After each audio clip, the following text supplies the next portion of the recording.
Hello everyone, thank you for coming. Is there any BTS fan here? Blackpink guys?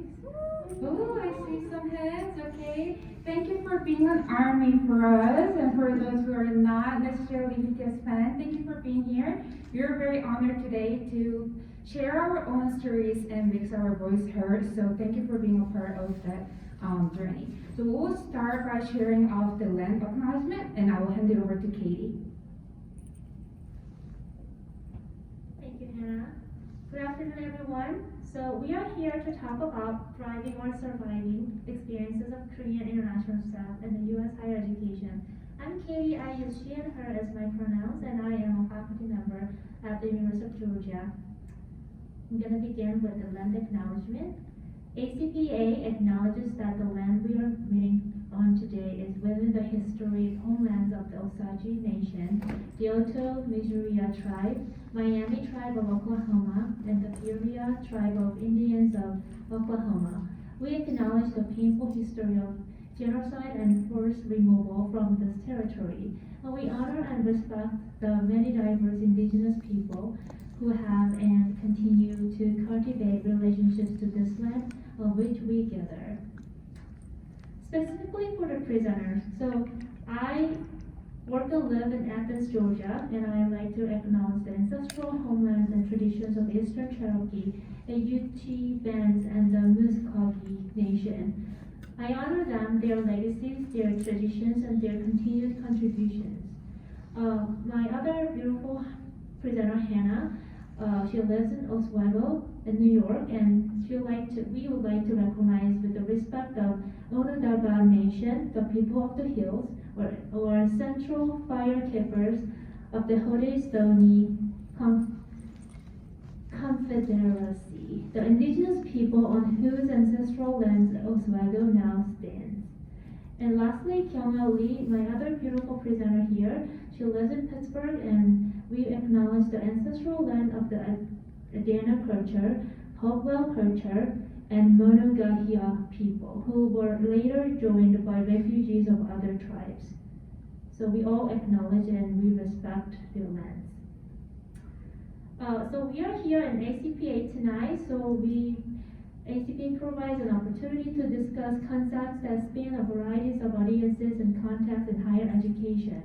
As such, we ask the session participants recognize individual gender pronouns used and utilize contemporary and relevant language around social identities, utilize language that recognizes varying abilities and is not ableist, utilize language inclusive of diverse global contexts, and utilize the space for developmental and educational support of attendees who may be unfamiliar with inclusive language practices. So here's today's agenda. So I'm going to briefly share why we are here and then what we are going to talk about tonight. And then each of the presenters will talk about the stories and the behind the scenes. And then we're going to engage with the discussions and takeaways from our session. So briefly, let me share why we are doing this and how and when and where we started. So around this time of the last year in virtual ACPA 2021, at one of the meetings for the Commission for Global Dimensions of Student Development for ACPA, I saw two Korean names, KyoungAh and Hanna. So here, these two ladies. As myself, as a Korean international faculty member in the field of student affairs, and also as a formal Korean international student in the field of student affairs, who have been an active member of ACPA since 2015. I never met any Korean staff in ACPA for the past 6 years. Then, as I saw these two Korean names last year, I contacted them immediately, and then our conversations and connections began from there.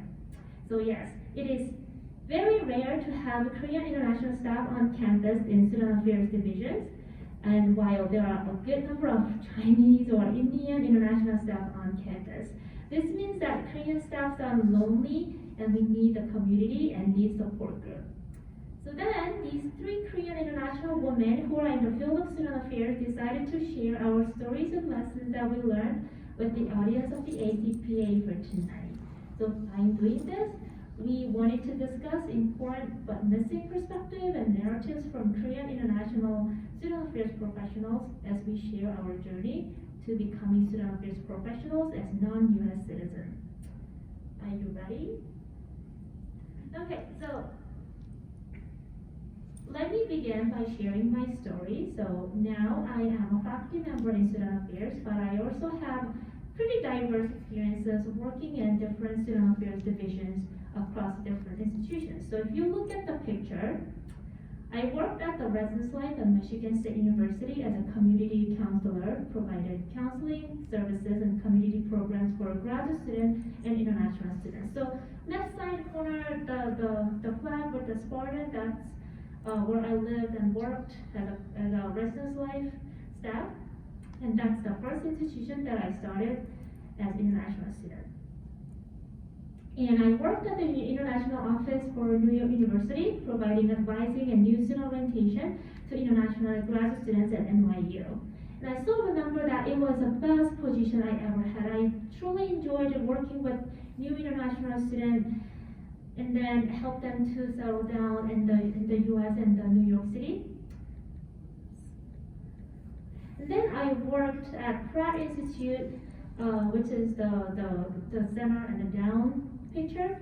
So I worked at Pratt Institute in New York City as a mental health counselor. So I have counseling background and I used to be the licensed counselor, so I worked there providing counseling services.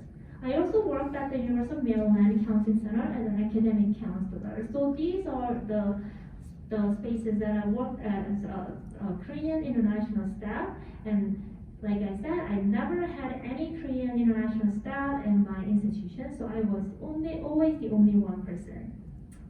So, as the title of our presentation is Thriving or Surviving, I'm going to share about the surviving mood.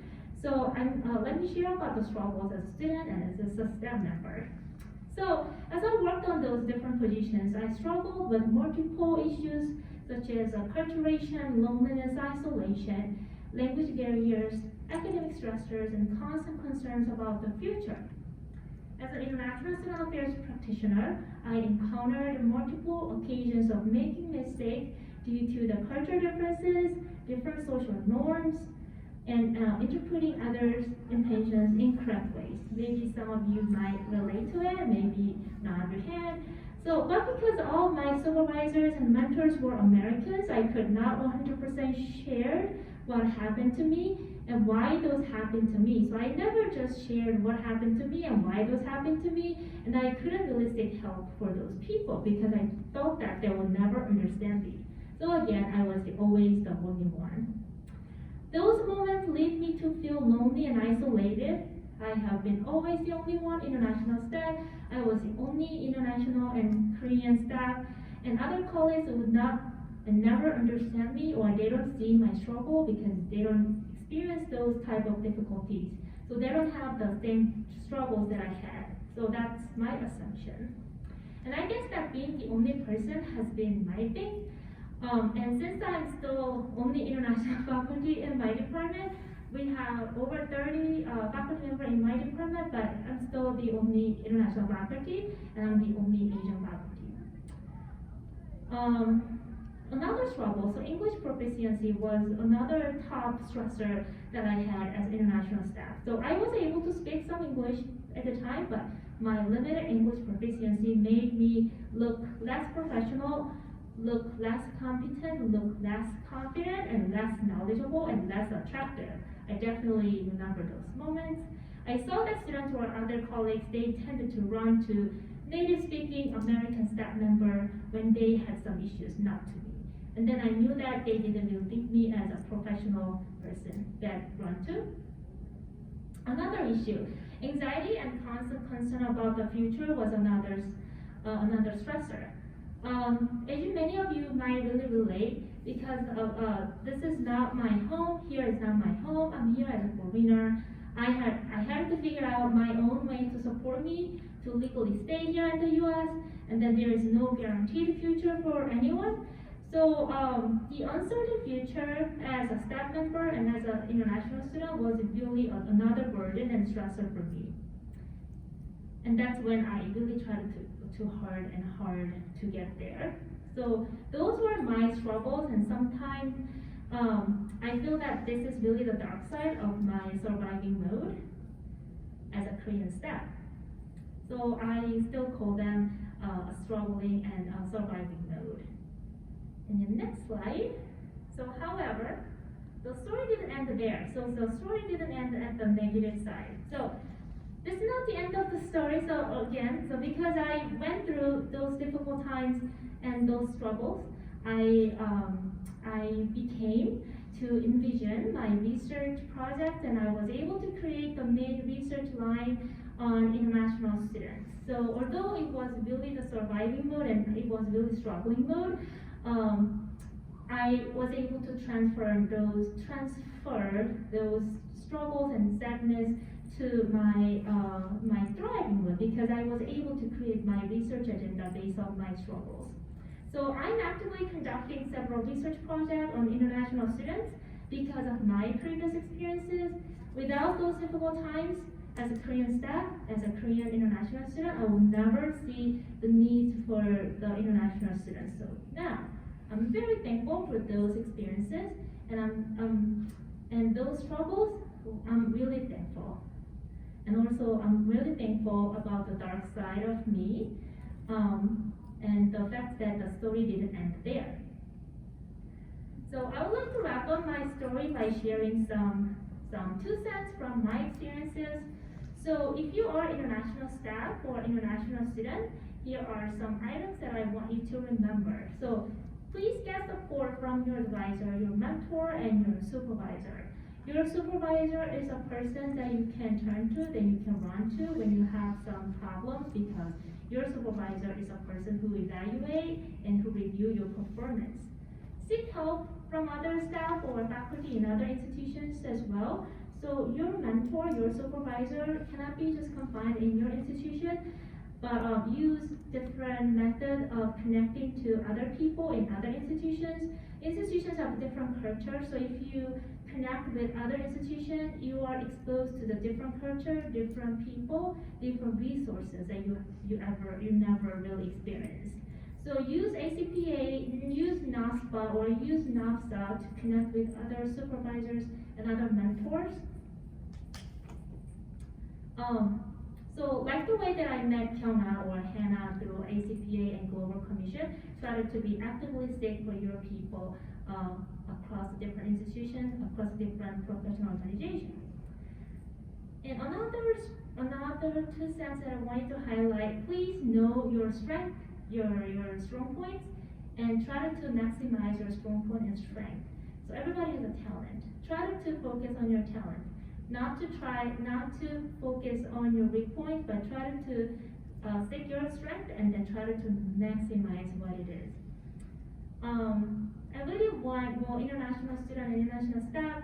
We tend to self-criticize, self-destruct because we have certain expectation level. But let's try to focus on the strength and the strong points that we have, and let's try to maximize what we have. And have a good support group. So for me, I found a wonderful support group here at ACPA. The Commission for Global Dimension of Student Development is a group that I was able to find as my community, and then I was able to build my professional identity through the commission because I felt that my research and my practices were respected and appreciated. So try to find your home away from home. Try to find your own family. As a researcher, as a supporter, as a friend. So that's what I really wanted to emphasize. So when you struggle and when you have some downtime, try to seek help from those communities. I still remember that when COVID hit 2020, the Global Commission, we created a support group, and then we met through the Zoom, and then we shared our concern about racism and racist attacks. So we were really honestly sharing our painful and the conversations and our concerns, and it was really, really helpful. And then we were able to get connected, and then we were connected with the phone text, so we just constantly check on each other by texting, and then see, hey, did you get your pepper spray? Hey, did you ever use it? when you go to walk outside, just bring your pepper spray, something like that. So community within the community was really powerful and helpful. Okay, the last thing is turn your sadness or anger to the great opportunity. So again, my struggles, my surviving mode was able to get me to the next level, which is the researcher in the international student. So please do not stop there at the struggling mode, but try to come up to the thriving mode. And then if you have anger, if you have sadness, please try to transform those to your motivation to work, motivation to support. Because of my struggles as an international student, I'm motivated to support international students by creating my research. So that's my story. So I will wrap up my story here and I will be back to the discussion later of the session. So I'm going to invite KyoungAh to the podium.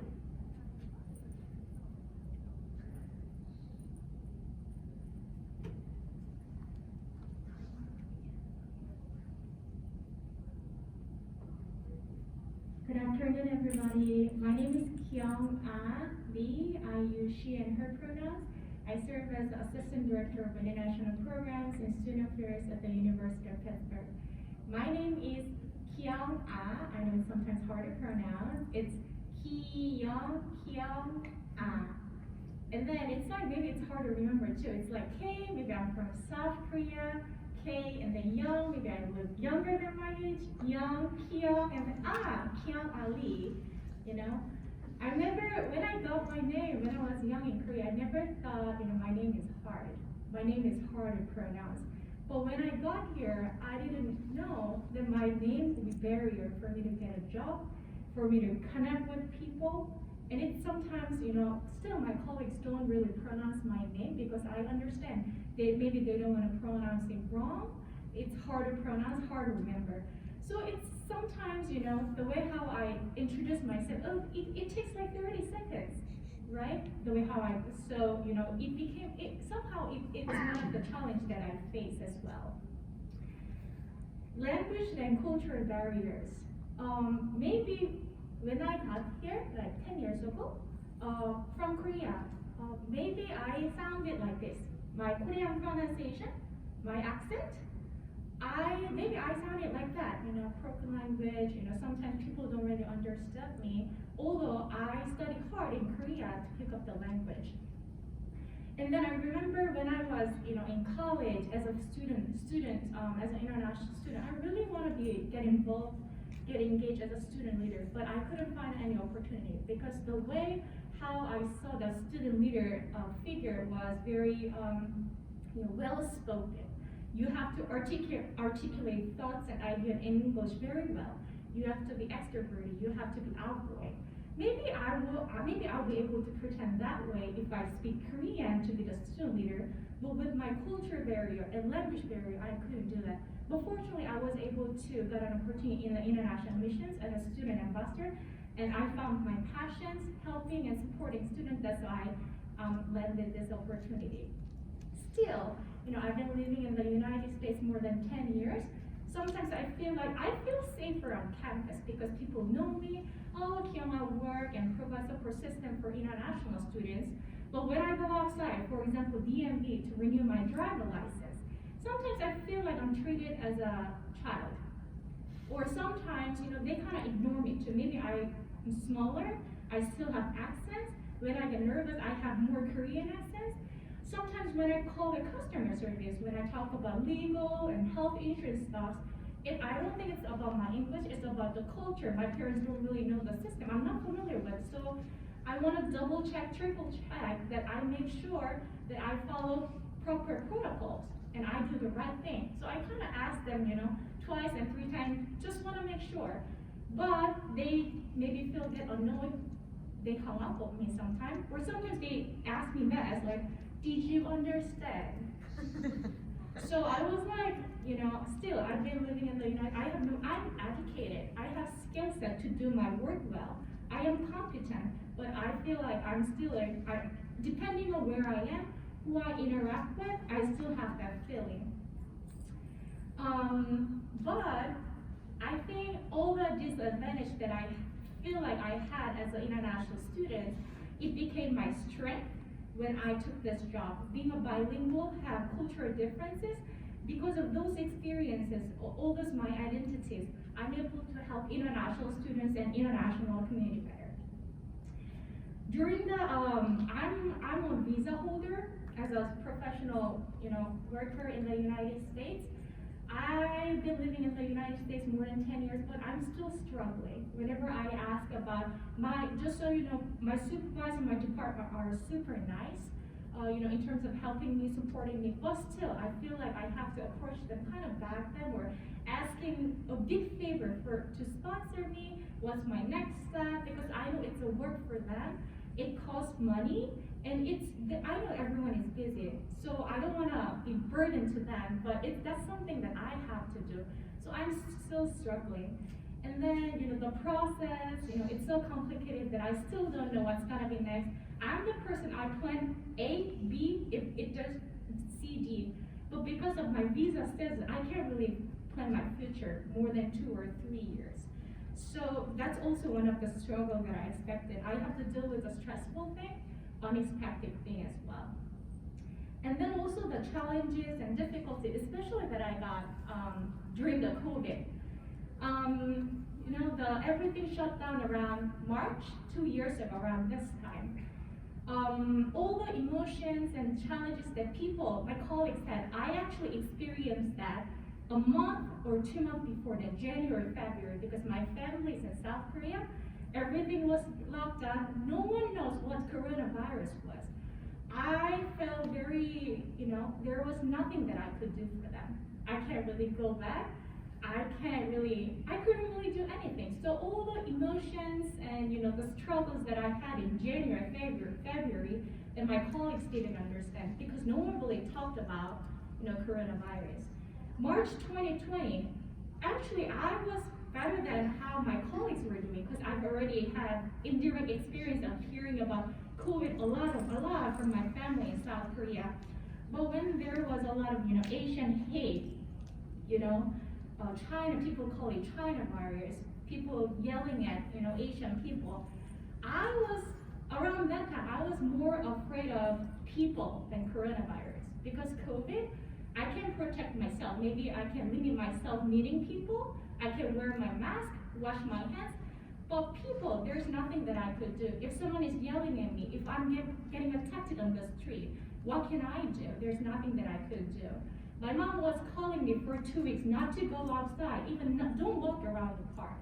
I was stuck in my room, like 2 weeks straight. I was by myself, and the only time that I went outside to pick up the grocery downstairs, delivered by Instacart. And I also was afraid that time that I had to support my students too, who a lot of them are from Asia, and also I had to be well to do so. And I was afraid that xenophobia will last longer than the virus. At that point, I was really afraid of that. Being an international staff, there are not many people, especially Korean staff, not many people. So I feel like this is like overlooked population that we don't get enough relevant support system. Being away from home is really hard. So, my dad got sick all of a sudden 2 weeks ago. And I knew when my parents are aging, at some point maybe they're gonna get weaker and sick. And I wasn't really ready, and it was my first experience that my dad got really, really sick all of a sudden. And then, he was in emergency, so I told Katie and Han 2 weeks ago, I can't make it, sorry. I have to go to Korea right away. And since I thought that one, it's still hard to go back because all the COVID restriction makes me hard. I have to get tested before I get on the board. There's quarantine period. It just made me hard. And the update, my dad's condition update that I can get from was my mom. But when my mom was taking care of it, he was busy to call me or text me to give me an update. So I was imagining more than worse scenario because I don't get any updates from my mom. Only thing that I could do was crying by myself. And I wanted to be, I'm the first child, so I kind of wanted to be stronger. So, I haven't cried in front of my family yet. I try to be stronger because how hard it is for them to see me crying. So I try to cool by myself in my room, so maybe my tears will dry up and I won't cry anymore, something like that. All those things, it made me just hard being away from home. And also, one thing that luckily I'm on a visa, but maybe if I process the permanent residency process, I think there will be a point where I'll be encouraged not to travel because it's in process. What if my parents get sick next year sometime and I'm in process of that and I'll be encouraged not to go back. All those visa, complicated situation is waiting for me that I'm just scared of, but I'm not here just to share what all my struggles are, but somehow I'm thankful with all my journeys and all of those experiences to have, so I'm able to support other people too. One day, maybe a few years ago, I remember verbs are really powerful because sometimes people I want to be a teacher because I like teacher. Instead of now, I think it's more powerful that I want to educate the verb students to grow well. Instead of saying, I want to be a doctor, instead of saying that, I think it's more powerful to say the verb that I want to heal people who are sick. So I was thinking in my life or at work, what kind of verb, the powerful verb, do I want to keep in mind? I chose two verbs. It may be changed, but now I chose embrace, empower. All the direct and indirect experiences that I had, all the journeys that I went through, because of those experiences, I'm able to embrace myself. I am able to embrace other cultures and other people. But I didn't want to stop there because I want to empower others to do the same thing. I want to be empowered and empower other people too. So I'm not complaining all the experiences that I had or journeys that I will be going through, but I try to be the reason that I can survive and also thrive is very thankfully all those experiences. And I really hope that all of you in this room remember my story. And the power of kindness is caring is very impactful because the love and caring that I get from my friends and colleagues are very thankful, and that really motivate me to do well and thrive. So hope you remember my stories and bring them back to your home and in your institution and share those kindness. Thank you.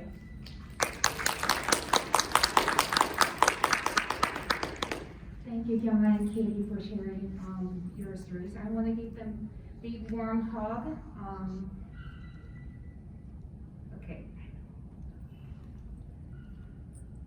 Hi again, everyone. My name is Hanna. I'm Citizen International Services Coordinator at SUNY Oswego.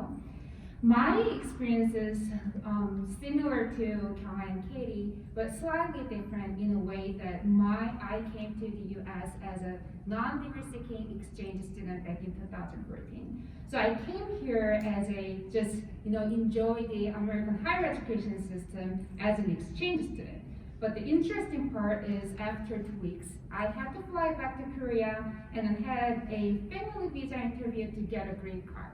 So my visa status changed from F1 student visa holder to green card in 2 weeks, which seems pretty suspicious to CBP immigration officers. So whenever I travel internationally, 8 out of 10 times I will be placed in secondary inspection. And now I serve as a DSO. For those who are not familiar with the jargon, I'm the one who issue I-20 immigration documents to international students. So whenever I go to secondary inspection, I have this look in my eyes. Now I'm a DSO. I'm not suspicious. I'm not a suspicious person. So that's what I do. So the first photo that I took this first photo when I just arrived in the U.S. That was my on-campus residence. And the second photo is the carriers that my family brought into U.S. So as I go through the process of changing my visa status within the American higher education, that made me want to be someone who advises international students. So that's why I wanted to be an international student advisor. And that made me to kind of form this expectation toward myself.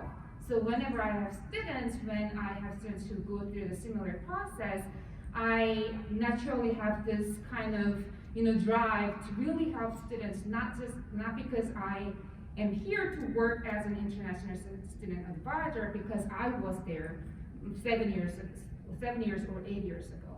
So I will give you an example. I didn't realize this until my supervisor pointed out. I had this exchange student from France, and this student also had to change their visa status from 01 exchange students, and somehow their home countries are not cooperating. So these students were in very awkward scenario. So I believe there's only one condition for immigration regulations where they have to have secured internship positions in order to stay in the United States. So I pulled all the strings that I have. I called the career services, I reached out different offices, asking if they have opening for this student. And I finally were able to assist the students to get an internship and stay and study in SUNY Oswego. So my supervisor told me that, Hanna, you went extra miles for the student. That's when I realized, oh, I went extra miles for the students. And when there are students who, there are many kind of like troublemakers on campus who will not apply for OPT program, which is employment opportunities, or STEM OPT extension on time, or there are students who do not prepare all the required documents or fail to graduate. So those are kind of like red flag scenario. But for me, that seems like it's really easy to just think that, well, I do my best, and it's just students who did not read the instructions or resources. But for me, I kind of think that, like, what is the hole here? Like, what is the gap here? Or is there any problems in communication style, or was that the information, the way that I delivered the information was not enough? That questions will follow me throughout the day, and I try to improve the way that I communicate with students, or improve the way that I display the information. So that really, my past experience really impacted me in that way. What is the interesting thing is that I also see that my student, parents, or other offices have some sort of expectations towards me as well. And I see this kind of two concepts. One is savior, and the other one is diplomat/dictionary. And I will explain details what I mean by savior and diplomat/dictionary. My appearance, which is not a traditional American look, or my accent, which is not native English speaker, kind of comforts international students or parents. Isn't it great that your appearance can, make others feel good when they first arrive on campus? So students will come to me or email me saying, "Hanna, I'm so grateful that you are working here, as a contact person or as a key contact person in the ACPA office." And there are parents who come to me and say, "Oh, I'm so relieved that my keys can go to you and seek for assistance." And there's one time that one parent came to me and said, "Okay, so from today, my children is your children." So I wasn't sure about that, but okay, I know where you're coming from. So those are the things that students and parents think that I'm kind of savior for them. And the second thing is, the other thing that I observe often from the students and parents are like this. So what is an apple in Korean is in English. So they want to see what is this in American higher education system. But we all know that not every education system is the same. For example, community college system, we do not have community college system in Korean higher education. So if someone is asking me what is the direct translation of community college system in Korean, my answer will be, well, is this community college? I don't know, right? But international students are kind of asking me, what is this in Korean education system in American system? And that observation has been intensified during the pandemic. There's one student who had to submit their vaccination document, and the students will ask me, so how can I submit this document in Korean? And I said, well, if as long as it is in English, you can submit the document, and health services will tell you if they can accept or not. But if I wasn't looking like this, or if I wasn't have that background, they will stop there and then they will submit it. But I suppose, they will keep going on. So they will ask, no, I'm asking about this app, COV or POOV in Korea that we are using to enter restaurants and stores. And then they will explain whole history of the application. And again, I told the student, well, I don't know, you have to ask health services. But they do have this concept that because I have an international background and I'm a contact person in the IEEE office, they think that I should know everything. And I should say the answer yes or no to students. But most of cases, my areas of expertise, my office's responsibility are not, I cannot really provide a direct answer to students. And the other thing that I observed about international students is when it comes to immigration regulations or policies, they should reach out to me. They tend to turn to their peers, their Korean peers, Chinese peers, or someone who went through the application maybe 2 years ago. So, and that was also something that I found very interesting during the pandemic. So we all know, maybe if you work in the international education, that the immigration policies has been changed so many times during the pandemic. One time there were international students had to leave the country if they are not taking in-person classes. And we all know most of colleges closed the in-person courses because of the virus. But there are some conditions like this, and it could apply differently for a different group of students. But I saw the social media posts or videos where international students were panicking that I have to leave this country, and those videos and posts would make other international students panic as well. So that's where my frustration was, and that was kind of my mission to kind of deliver like right information in their languages. So that's why I started my own website, Civil Savvy, where I deliver immigration regulations in Korean and Chinese. And now, before I get into my personal life, there's one thing that I also mentioned, and which is about colleagues from other offices. So other offices also kind of have this expectation toward IEEE, the office, and me. And so they would forward, I want to say virtually all, but I will not use stronger words. I would just say they tend to. They tend to forward emails from students with foreign names. But as I said, I'm a permanent resident here, so I'm not considered as an international student. So there were several cases where I received these kind of emails, and when I look up the students' record, they were not international students. And we'll see more and more of those cases in the future. So, and other offices would also want me to be involved whenever there are international students. And it was very scary, and I will give you one example. So during the pandemic, there were students who were seeking mental health services. And there's one student who went to the mental health center, and one day I got a call from the health services the employee there.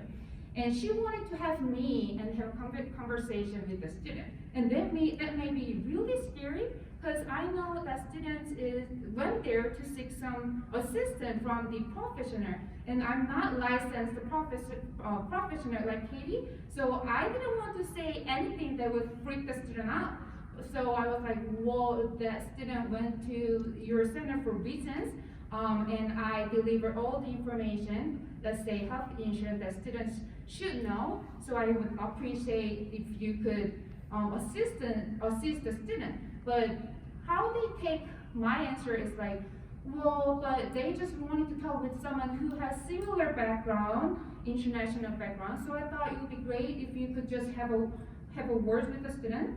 So it's not that I don't want to have any word, and we have been exchanging several email communications, and that student also came to my office. So I did the part, and that student went to the center for a reason. So those are the things that I observed that my other colleagues are not experiencing in my office, but those are the things that I experienced because I do not look like my colleagues, and I do sound like someone has international background. Okay, now I will switch gears to my personal life. I took the first photo when I called the police to report my great neighbor. We all go through that.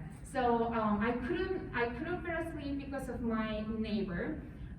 So I had to move out and move into the new apartment, and it was during the pandemic.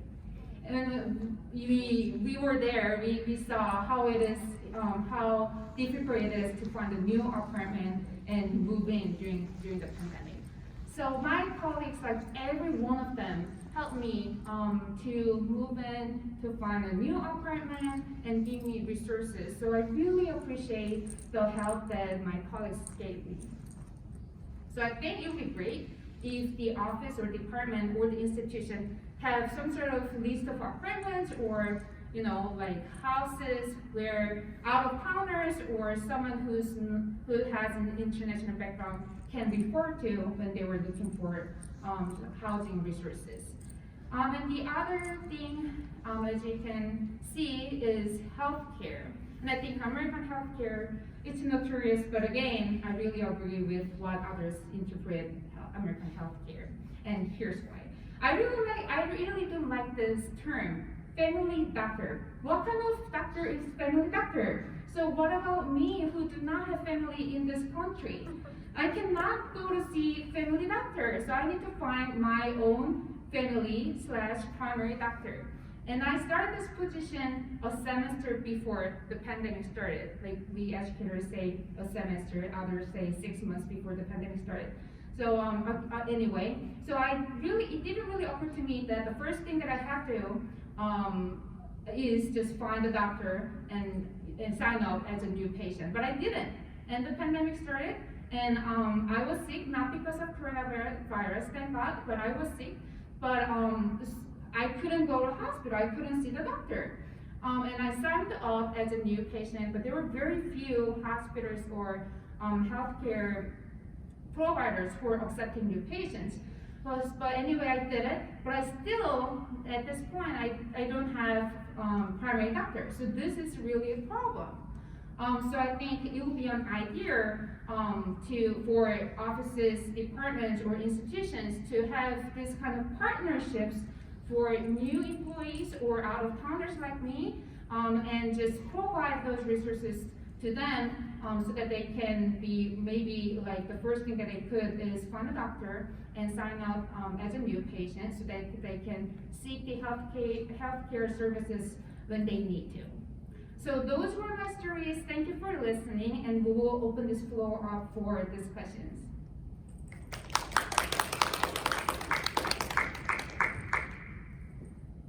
Thank you, Hanna. So sometimes people say, if you are sick, just get the flight and then go back to your country to get cured. It will be faster. So that's what I hear from other fellows. So I'm gonna open the floor for sharing some reflections and comments, any resonating things that you wanted to share with the audience. So this is very, safe and comfortable space and time for us to share. I have some items that I wanted us to engage, but before that, I wanted to hear from you. If you have any comments or resonating things that you wanted to share, or are there any similar experiences that you wanted to speak about? Yes? I just want to express my gratitude for all of you for sharing your very personal stories with us today. I was very, very moved. I know these three individuals relatively well because we're in the same commission, but I feel like this is my first time hearing your personal stories, like from the very beginning of your journey in the United States, and I really appreciate that. So thank you so much. Yeah, thank you. And thank you for making this session as an endorsed session by the commission. And as you can notice, so three of us, we are very not atypical Korean We speak, we don't care about speaking up, we don't care about, we are just daring to speak up, and then we are daring to stand up for ourselves. So it's good for you that you called the police because of the neighbor. So we are always happy to share our honest experiences. So thank you for saying that. Rob? Hi, thank you so much again. My question is, when people might tell you that, you're international or you're an international person of origin, and like be grateful that you are in this position. What do you say to that in the sense of being daring and talking about it and like advocating about things, and then saying that I am here, and if that makes you uncomfortable, that's your problem, not mine. And how do you push back on people telling you to stay in your lane? That's a really good question. So I can start and then you guys can jump in. So I'm gonna go down. So how there, right? How there. That's pretty common comments that we sometimes hear from American fellows, like, hey, you made it so far, and then you made it this position because of your identity. Sometimes I hear, hey, you are privileged because you're woman, Asian, and you're international, so you have multiple identities as minority, so the department hire you because of those minoritized identities. That's sometimes maybe I heard 4 times of those comments from my American colleagues. And then so here's the thing, so when I hear those, I say, thank you for that comment, but I cannot thank you because it hurts me and you don't know about my story. I spend triple or maybe 10 times more time and energy and knowledge to get in this far. It's so hard to get in this position as international person. And there is a word that American people like to say, inappropriate. So that's very inappropriate to say that. Maybe I could report to the supervisor. I could report to the DEI office. 10 years back, I wouldn't do that, but now I can do that. Because if I don't do that, they will do it again. Wow. So I think because of that, I feel pressure to do it because if I don't do it, it will be the same. So that's my comment. I can spend the whole night to talk about it, but let me pass the mic to Hanna.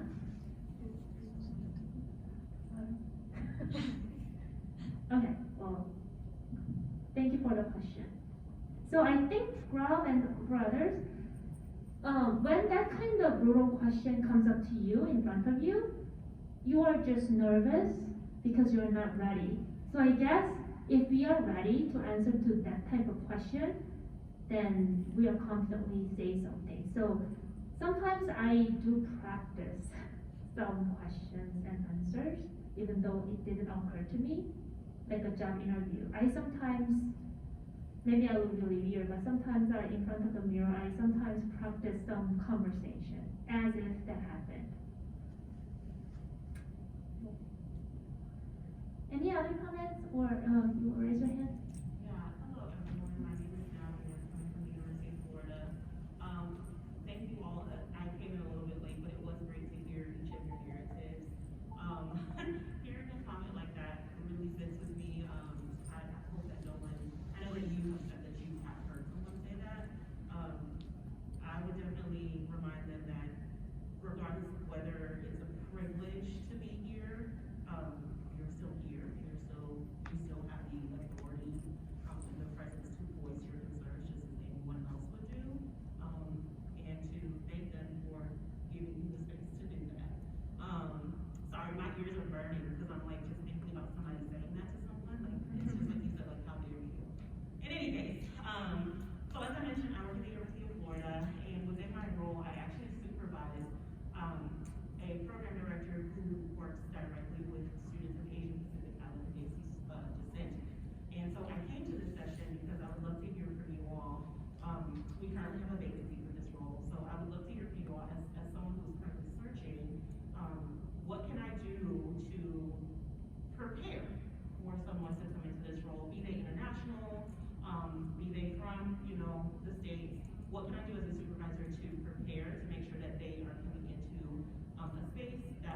welcoming and supportive of their transition, and their ability to then serve students. I think that question really makes you as a good supervisor. Like, that sounds really like you're a good supervisor. Oh, how are you? No, it's a recording. I love my institution, just for the record. So that's something that I can also share my own experience. And as a outsider, you know, like going to the mainstream or the community, I feel very included when just others say, "Hey, Hanna, how are you?" It's really simple as a first step. Like, I really feel included when others say my name and ask me how am I doing. So I think that's the first step, like everyday interaction. Like, I really appreciate when my supervisor checks in with me and asks like how things are going, personally and professionally. And as I said in my story, I think it is also important to provide resources like where to find a house or apartment, and what are the healthcare services provider that they can see if they're coming from the out of the town, like if they're not familiar with the area. So those will be very practical, and maybe the new employee could just think that like, why would I need these resources? I can look up the apartments.com or like Zillow, or I can just ask my HR or insurance provider. But I'm saying from my experience that there will be a time or day that they would appreciate that they have resources from the office or department. So I think my question is, how would I, as someone who does not belong to that community, even start to find those resources, right? I'm familiar with different like local markets, right? If we're talking about finding food and finding communities in that way. However, I'm not connected in that way to know, who those, and I give this from the context of like, as a Black woman, right? When I'm searching, I want providers who look like me, who understand what the Black experience is like, right? And so I know how to find within my network people who can make those recommendations to me. But if I'm looking for those resources for someone who is not, with whom I don't share that activity, Right. I'm not sure where I would even start. Right. Yeah. So for me, how I started my like moving process and finding my own doctor is by asking. I ask my colleagues if they know apartments or if they know the doctor like around the area, and then they would tell me if there's and or the other resource that you could maybe reach out to is graduate offices. So because graduate students tend to live off campus, they might have resources that they provide to graduate students. So that's where we came up with the resource for graduate students, and we always give the resource to graduate international students who are looking for off-campus options. So that might be one of the ways that you can get those information. And for the Dr. Gain, I just ask my colleagues, so maybe you can just simply like ask your colleagues, and as you're doing so, if they know that you are trying to come up with a list of healthcare providers, they might tell you, maybe not on the day, but after several weeks, oh, I know my friends, oh, I know my colleagues are going or like have a this doctor who has an international background or something like that. Thanks for asking the question and joining this session. We really appreciate you. I think, from my experience, we do DEI work, diversity, equity, inclusion. But I think ultimate goal is we want them to feel I belong here. Really, I belong. That's the difficult part, So when I started my job, and then really small one step forward, like that carrying, meant a lot to me, especially someone who doesn't have family here. For example, you don't have to do that all the time, but 2 weeks before I started, one colleague from the office just emailed me personally saying, oh, how's your process for where are you gonna leave, stuff like that, the personal email. I think that really meant a lot to me. And also Thanksgiving, oh, I'm new to the town, I don't have family here. And they kind of knew that, oh, do you want to invite, we would like to my parents are when I invite you for Thanksgiving dinner. That really small caring really meant a lot to me, and also my parents are so thankful for that too. And then I realized, I really like the work that I do, but I think sometimes it's more important who I work with. And then there is no way for me to know what kind of community. I can fully understand your experience, but willing to actively listening and also willing to learn about their journeys too. I think that's like really good starting point, and I believe by you attending session, I think you have cultural competency and all those things. So I think you already have a good start, and just like learning more about their journey and be there for them, when they need you. You don't need to know all the resources. It's helpful, but no need to. But just be there for them and listen to them will be very helpful. Totally agree. There are some things that you cannot really change because University of Florida, I don't know how welcoming the school environment for Asian community. As far as I know, the institution is not really centered for the Asian community. So the staff that you're hiring may feel lonely. The one thing that I can suggest is that if you have all the networks and then contact info from the Student Affairs Division, reach out to the division directors and then ask if there's any Asian or Pacific Islander staff member. That way, because one person is important, if you have one person, it really expands your scope.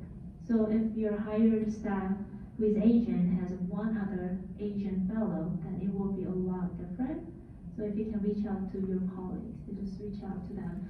I was thinking about the Asian American Pacific Islander Student Association, but they're a student.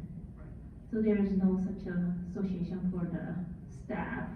I don't even know if there's Asian community within the campus because I know about University of Florida. So if there's no resource, it's not your fault, but you can help your new staff just to keep constantly check on the person, how this person is feeling, and then how you can help. And one thing that's very practical, if you guys can recall, so when the institutional support is not there, but support from direct supervisor is very powerful. For example, when Atlanta shooting happened last year in March 2021, I didn't get any messages from my supervisor, my department head, or even from the president. At the same time, when Black Lives Matter movement happened, everybody get the email to the Black community. They gather, they have visual, they have some congregations, but I didn't really get any support, zero support from anywhere in my institution. So I was really frustrated. So for example, if anything like happened, I don't mean that should happen just to show your power for your supervisee, but if there's some need for Asian community, just show that you care, show that you remember it. Show that you remember that there's you. Because I felt like I was invisible whenever I didn't, because I worked really hard in my department, but I didn't get the letter from my department head. Well, I was so frustrated. Well, by the way, I left the institution, so I'm not complaining about my current institution. Don't get me wrong. We have one more minute. Are there any resonating comments that it's burning within you? Because, well, before you leave the room. Well, this is very awkward, but let me end our session. So feel free to stay connected. Your email is not here, but so we want this conversation to be continued. So please stay connected with me. And we have global reception hosted by the Global Dimension of Student Development, 6:30 p.m. today at 225. So please come and join. There's food. There's definitely food, and there are beautiful people there to mingle and talk about more about this issue. And this is the QR code to be connected with the Global Dimension. And this is the, so I'm gonna announce that with the BB member later, but I am invited to talk about my research on international students and their mental health. That's coming Friday. March 11 at 11 a.m. Eastern Time. So if you scan the QR code, but you have to have a NASPA membership to register, and it's like $70. So I don't want you to pay. Contact me. I have a free link to get into the talk. So I'm happy to share. Please be there, support me, support my research, and learn more about the international student research. Thank you all for coming, and I hope you have a wonderful evening.